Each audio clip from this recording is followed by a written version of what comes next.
Bem-vindo de regresso ao Europa 28, em que hoje discutimos a questão da propriedade intelectual.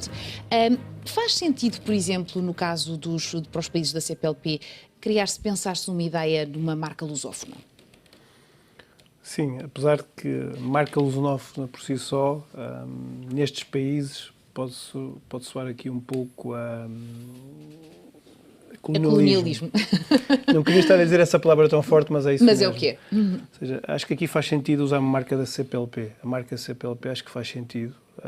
Nós temos um projeto em carteira, a União dos Exportadores, como órgão executivo da Confederação, que é a Confederação tem instrumentos para ajudar as empresas a internacionalizar-se e existe um projeto de criar a marca CPLP.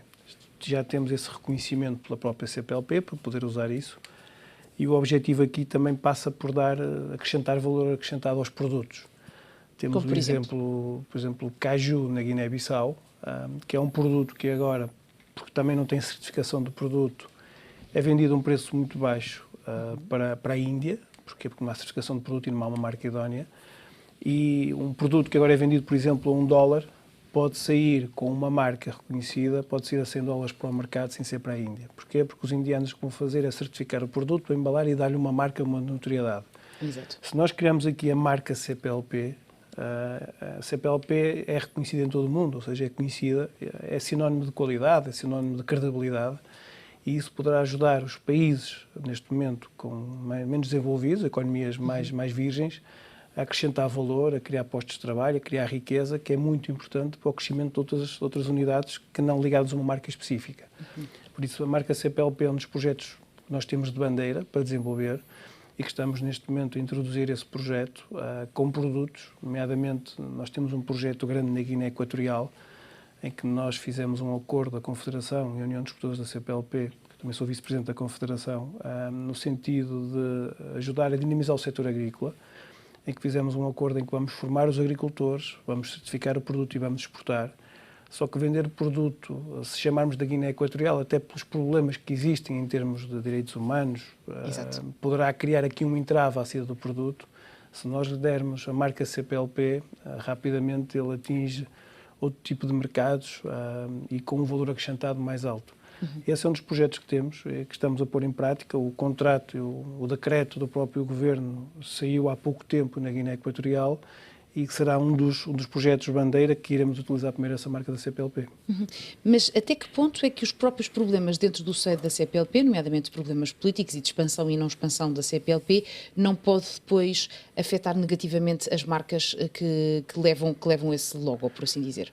Nós que praticamos ou fazemos negócios, fazemos acontecer negócios da CPLP, nós costumamos dizer que os empresários têm que ir à frente dos políticos. Se os empresários fizerem negócios, criarem empregos, criarem riqueza, os políticos vão perder todo este problemas políticos que existem.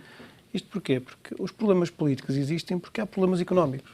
Ponto. Ou seja, a Guiné-Bissau, a Angola, Moçambique, é porque existem problemas económicos. Ou seja, se o povo estiver satisfeito, se houver gerar emprego, se houver desenvolvimento económico, os problemas políticos deixam de existir. E o que é facto é que a CPLP é uma organização de consensos e vimos decisões muito importantes que ocorreram há pouco tempo por causa do novo secretário executivo da CPLP, porque havia o problema de Portugal querer assumir, Santo Tomé dizer que era ele, porque Portugal tinha a sede da CPLP. O que é facto é que os problemas acabam-se por ultrapassar.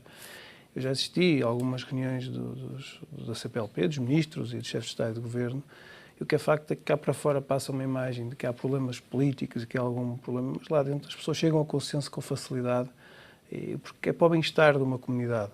E não podemos esquecer que a CPLP, enquanto comunidade, é o maior produtor de petróleo a nível mundial. Ou seja, a CPLP supera os Estados Unidos, supera a Arábia Saudita, supera o Kuwait em termos de produção de petróleo.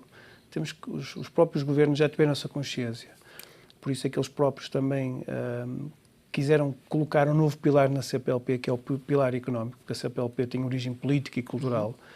E se os países começarem a perceber que a parte económica é muito importante e pode ajudar a resolver os problemas dos cidadãos e, por consequência, os problemas políticos, eles vão ver isso com outra amplitude. Para além disso, o próprio mercado, como eu expliquei há pouco, cada país da CPLP está numa sub-região. Portugal tem a União Europeia, o Brasil tem o Mercosul, o Timor-Leste tem a ASEAN, nós temos o Brasil com a SADC e os outros países também, ou seja, estamos a falar em 86 países, 30% da população mundial Acho que os políticos têm que ter juízo e têm que pensar que a própria CPLP, esta interação entre economias desenvolvidas e economias mais virgens, que poderá ajudar a resolver os problemas políticos. Mas eu tenho a ideia, e já passei por isso algumas vezes, se o setor privado for à frente e mostrar ao político que cria riqueza, cria bem-estar da população, os políticos estão sempre em consenso. Voltando aqui um bocadinho mais, recentrando um pouco o nosso debate, vamos imaginar quando as coisas correm mal, ou seja, que de facto uma empresa vai para um determinado mercado e acaba por ver usurpados os seus direitos. O que é que a empresa pode fazer? Deixe-me só voltar um pouco atrás, porque acho que quer a intervenção que o Sr. teve de crítica aos Estados Unidos por causa das denominações de origem, quer esta intervenção do Dr. Mário Costa sobre a importância do espaço da CPLP enquanto espaço económico, são a demonstração clara que estamos a falar aqui de direitos que são económicos. Isto é um direito económico, é um ativo que as empresas têm. E, de facto, não estando com isto a concordar minimamente com a política norte-americana quanto a estas matérias, temos muito a aprender com a forma como os Estados Unidos defendem aquilo que eles entendem ser fundamental para as suas empresas a nível da propriedade industrial. E, portanto, se não há acordo a nível de propriedade industrial entre os Estados Unidos e um país, não há acordo a nível global, porque não podem pôr em causa aquilo que eles entendem ser os seus direitos. Compete aos outros, dos outros lados, defenderem os seus direitos tão bem como os Estados Unidos defendem.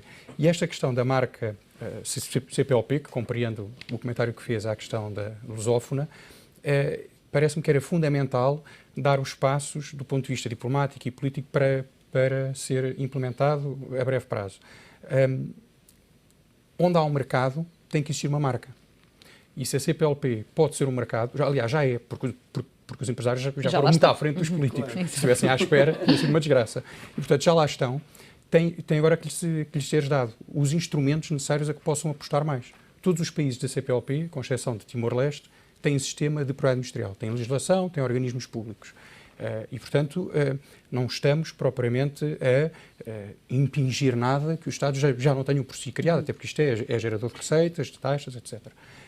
E de garantia de possível investimento estrangeiro. Portanto, julgo que esta ideia de uma marca comum a todos os países seria um instrumento fundamental para aprofundar ainda mais as relações e os negócios entre os Estados-membros da CPLP.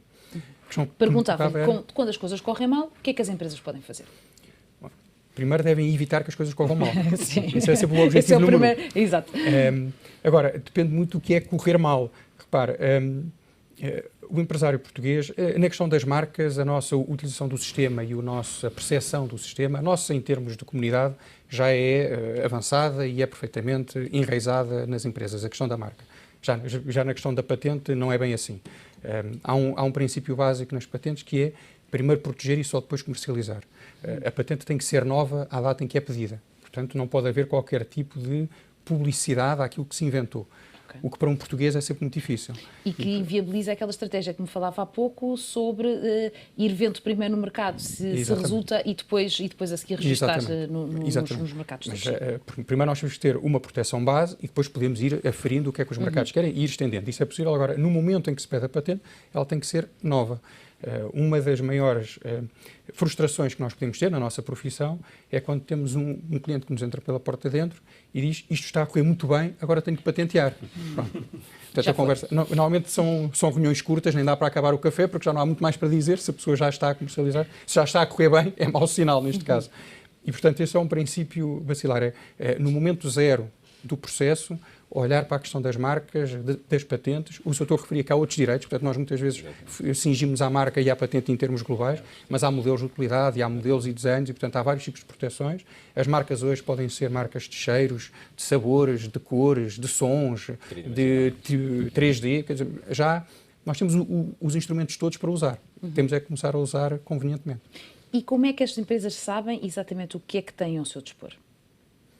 Têm que procurar aconselhamento e têm que, junto daqueles que são especialistas nesta matéria, desenvolver uma estratégia correta. E como é que, dizia-me há pouco que quando as empresas chegam e lhe dizem que as coisas estão a correr bem, que isso significa que estão a correr mal.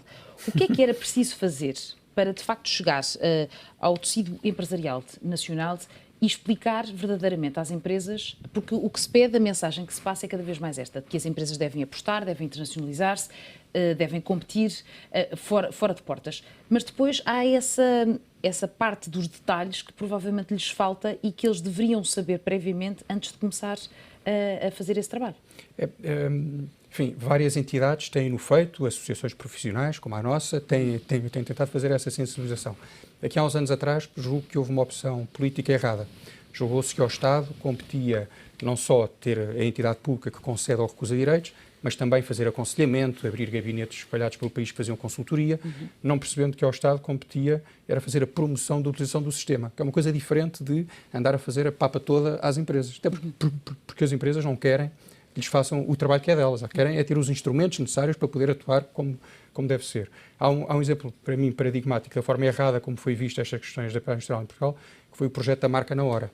Que, dito assim, é uma coisa ótima, pensar que pode ser uma marca ali no momento, Exato. mas depois, quando vamos a perceber o sistema que foi criado, foi uma bolsa de marcas criada por 10 pessoas à volta de uma mesa, durante 3 ou 4 dias, andaram a debitar ideias de marcas. E depois andaram a tentar impingir essas marcas às empresas. Ora, nenhum empresário quer lançar o seu negócio com uma marca que não seja a sua marca, a sua criação. É a sua marca. Não é a marca que alguém pensou e eu fui ali buscar só para lhe dar na hora. Esta é precisamente a ideia errada de achar que tudo deve estar feito e pronto a ser um fast food de marcas. Não, eu quero é ter instrumentos legais, administrativos, de funcionamento, de rapidez, de segurança, que permitam usar o sistema. Julgo que houve aqui há uns anos, uma errada percepção do ponto de vista político, qual é que devia ser o papel do Estado. Nós entendemos que o Estado deve, de facto, criar condições e depois promover a utilização do sistema. Espero que os erros do passado agora permitam, daqui para a frente, apostar mais nessa formação e nessa sensibilização. Bom, mas tendo em conta que estamos numa nova vaga do Simplex, pois, já verificou-se alguma coisa nessa área? Não, desta programa? vez o sistema da praia industrial passou incólume ao Simplex. Da outra vez cometeram-se muitas asneiras. Desta vez passámos de fininho. Passámos de fininho. Bom, permite, não sei sim, se por favor. Aproveitando a doutora referiu relativamente aos Estados Unidos, é muito interessante, porque nós, em primeiro lugar, os Estados Unidos são, de facto, como referiu, um grande defensor da propriedade intelectual, mas enquanto instrumento, obviamente, de desenvolvimento económico, claro, e a área das menções de origem e indicações geográficas não são claramente a sua aposta. Mas, curiosamente, estão aqui em causa nomes que são famosos, ou seja, a produção que os Estados Unidos têm usando nomes europeus é o Port, é o Champagne, é o Chianti, ou seja, não são os nomes menos conhecidos, são precisamente os mais conhecidos e que são os mais imitados. Qual a importância aqui do mercado norte-americano? Primeiro, para o Porto, o mercado representa 32 milhões de euros anuais, portanto é significativo. É significativo. Aqui acresce que é um mercado emblemático. E se temos um ou outro problema na Rússia ou em outro mercado, termina, e já são poucos, na verdade, se conseguíssemos resolver este problema no acordo bilateral que está sendo negociado, TTIP, seria significativo. Ou seja, seria um exemplo de que, a partir do momento que os Estados Unidos protegerem as destinações de origem europeias, provavelmente não teremos mais grandes problemas no resto do mundo, temos um ou outro, repito, mas ficará resolvido. De todo modo, é interessante referir o que a indústria europeia tem feito para promover e sensibilizar o consumidor americano para os produtos europeus. Há, de facto, voluntariamente um conjunto de regiões norte-americanas que se recusam a usar os nomes europeus. Eu tinha aqui uma longa lista, desde Napa Valley, por exemplo, desde Washington State, Oregon, etc., um conjunto de regiões e até estados que respeitam, portanto, num acordo de cavalheiros, estamos a falar num acordo de cavalheiros, respeitam as nações europeias e, aliás, vêm registrar os nomes deles à Europa. Napa Valley está registado na União Europeia com um nível de proteção elevadíssimo. Ou seja, impõe-se aqui uma atitude também por parte da União Europeia a garantir uma proteção similar aos nomes europeus no mercado americano. Última curiosidade, se me permite, o nome Porto em português até está protegido desde 1910, com base num acordo bilateral que os Estados Unidos respeitam. Apenas entendem que a tradução em inglês, que apenas é Port, essa sim poderão utilizar, que não deixa de ser uma curiosidade para um país que tanto invoca a proteção da propriedade intelectual e industrial. Mas eu ia aproveitar já a sua intervenção para lhe fazer uma das perguntas também que tinha aqui para colocar, que é a questão precisamente do acordo do TTIP. Até que ponto é que este acordo é vantajoso para marcas como as marcas portuguesas? Está aqui em causa, no caso das marcas portuguesas, nos vinhos, o Port e o Madeira. Poderão estar também alguns queijos portugueses, algumas nações de origem europeias, nesta matéria especificamente. Eu penso que é vantajoso não só para o mercado em si, repito, no Porto são 32 milhões de euros, mas como exemplo para o resto do mundo, de respeitar aquilo que são os nomes europeus. Eu penso que está muito por aí essa vantagem. E, por outro lado, dar cumprimento àquilo que já foi um acordo de 2006, em que os Estados Unidos se vincularam a, no futuro, brevemente, a alterar aqueles que consideram o estatuto interno que têm as designações europeias. É dar cumprimento a esse acordo de 2006, bem conhecido no setor dos vinhos, e penso que é vantajoso para a economia portuguesa como modo de incrementar o valor. Né, mas do aquilo produto. que já lhe soou, que já teve acesso, nomeadamente no âmbito das negociações, está esperançado de que as coisas estão a correr bem? Devo dizer que está difícil. Ou é mais um daqueles dossiês em que claramente a União Europeia vai acabar por ser predadora em detrimento de outros dossiês, se calhar mais, onde haja mais interesses económicos para a Europa? Este é um dos dossiês difíceis, deve-se dizer, o das indicações geográficas. Há um ou outro também. Bem, eu acho que toda a negociação agrícola é difícil. Exatamente. A começar nas vacas com hormonas, não é? Pronto. Mas este é um dossiê difícil. Nós tentamos sempre separar a problemática da proteção de indicações geográficas dos vinhos dos outros produtos, que têm de facto um estatuto diferente no mercado americano, bastante mais delicado, do setor dos queijos em particular. Ou seja, o dossiê não está fechado, sabemos que porventura será um dos últimos dossiês e por isso até lá as negociações mantêm-se. A União Europeia tem tido uma posição forte nesta matéria, deve-se dizer, Portugal Temos também. Temos a vantagem de ter a França do nosso lado desta vez. Com certeza, porque tem mais números do que nós para proteger e por isso espero que de facto o acordo do TTIP consiga obter essa proteção, que será toda vantajosa, naturalmente. Miguel, no que diz respeito ainda à questão dos apoios, os últimos dados que consultei era de que as universidades e os institutos respondem por cerca de 6% dos pedidos de patentes e que, pergunto-lhe eu, isto é um mau indicador daquilo que se queria que fosse a aproximação entre as empresas e as universidades para desenvolver produtos que tornassem Portugal mais competitivo e mais distinto? Não necessariamente. Isto é preciso perceber o que é feito com esses ativos económicos. Exato. Se as universidades depois os comercializam. Muitas vezes os ativos os projetos são interessantes, têm resultados, esses resultados são protegidos, houve um grande push para que isso fosse feito, um grande movimento nos últimos anos, mas a verdade é que depois as universidades tinham alguma dificuldade em colocar esses ativos no mercado e licenciá-los às empresas. Portanto, é preciso olhar para a comercialização que depois é feita disso. Eu dou-lhe um exemplo emblemático de um caso de sucesso entre a Universidade do Porto e a IFASEC, que tinham feito um trabalho muito interessante na área do solar fotovoltaico. Desenvolveram um produto, desenvolveram uma patente em cima de um projeto, perceberam que nem a IFASEC nem a Universidade tinham condições de comercializar aquele resultado e licenciaram-no a uma empresa, creio que da Austrália, pelo montante muito interessante. Foi, aliás, motivo de notícia há uns meses atrás, foi uma venda muito bem sucedida. E por isso é que é importante percebermos que os ativos de propriedade intelectual têm que ser comercializados. Esse é um indicador, aliás, do desenvolvimento de um sistema de inovação. Não só os números de registro de propriedade intelectual, mas, sobretudo, e também as receitas que se vão obtendo. E aí, voltando a falar do tipo de apoios que uma empresa pode ter em Portugal nesta área, na área dos incentivos fiscais também, o Patent Box, que foi criado há alguns anos no novo Código Fiscal de Apoio ao Investimento, que permite tributar apenas em metade do seu valor os rendimentos decorrentes da cessão ou da utilização temporária de patentes, desenhos e modelos industriais, o que é mais um apoio para que este circuito de valorização do conhecimento se feche e se complete e crie depois valor económico, porque só aí estamos verdadeiramente a falar de inovação. Enquanto o valor económico não emergir, estamos apenas a falar de ciência e de tecnologia, que são muitíssimo importantes, mas a inovação precisa desta conta de resultados. Exato. Que é essencial que se faça.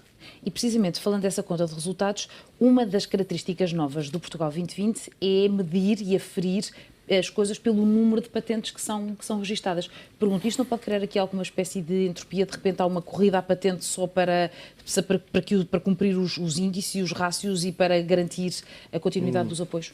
Não, creio que não. A avaliação dos projetos é global. A patentabilidade dos resultados é apenas um dos indicadores de impacto que estes projetos possam vir a ter, e é olhado, na avaliação que é feita, olhamos para, não apenas para, em primeiro lugar, o estado da arte, se estamos de facto a fazer investigação e desenvolvimento com potencial de impacto, e depois para o plano económico de valorização desses resultados. O número das patentes é apenas entre muitos indicadores, no qual Portugal tem efetivamente melhorado bastante. Nós, no Innovation Union Scoreboard, que é o estudo da União Europeia que avalia o avanço da União Europeia, nós crescemos, o ano passado, em 50% dos nossos indicadores melhoramos a performance. Em 2014 tínhamos sido o país que mais melhorou a performance de inovação, ou seja, que os indicadores de output, de impacto no mercado, começam a contrabalançar aquele desvio, aquela inclinação que havia apenas para os indicadores de input na excelência científica que já vínhamos atingindo. E dentro destes, os indicadores na área da propriedade intelectual são os que mais têm, são os que mais têm evoluído. Portanto, é importante que se valorize não só a proteção do conhecimento, mas, e para isso devemos evoluir muito rapidamente, num estado mais desenvolvido do nosso sistema, é para a sua valorização. E uma das razões que eu acho que isto vai evoluir muito rapidamente neste sentido, por exemplo, se olharmos para as candidaturas que recebemos nesta área do Portugal 2020, recebemos 15 candidaturas de empresas, 7 são microempresas. Isto quer dizer que são startups tecnológicas de altíssima intensidade tecnológica e que se vêm pedir um apoio para proteger um ativo de conhecimento, têm que o valorizar logo a seguir, porque quanto mais não seja, tem capital de risco na gestão que os vai obrigar a fazer isso. Ficamos então com essa nota positiva. Meus senhores, muitíssimo obrigado pela vossa presença. O Europa 28 fica por aqui, fique connosco e continue a acompanhar a nossa edição. Muito obrigado.